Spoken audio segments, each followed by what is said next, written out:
Allora, ti lascio carta bianca per la prima domanda perché partita particolare che andava da una parte all'altra e quindi prime impressioni.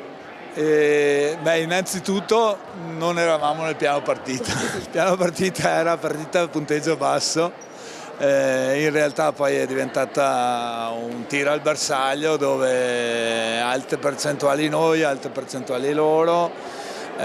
Complimenti innanzitutto al Pordenone e al loro allenatore, che io mi ricordo quando io giocavo e lui allenava, quindi discreta esperienza. No, abbiamo fatto una buona partita, abbiamo fatto qualche errorino in difesa, però il peso di questa partita era alto, ci sta che siamo arrivati a giocarcelo punto a punto. Contrario alle altre partite, nei momenti topici siamo riusciti a tenere la testa lì e tirare fuori delle buone azioni.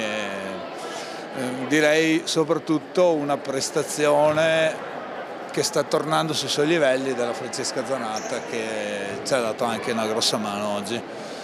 Non dico più brava la Gemma perché ormai è scontato, ormai non è più una giovane, è una veterana. E allora, vittoria importante un po' per la classifica, un po' per lasciarsi indietro 3 sconfitte anche in parte immeritate e anche perché adesso turno di riposo, quindi 2 settimane un po' più serene dopo una vittoria così e anche diciamo una cena stasera un po' più serena. Esatto, soprattutto la cena di stasera più serena, no, ma la questione è semplice perché poi noi facciamo sempre il paragone con l'anno scorso.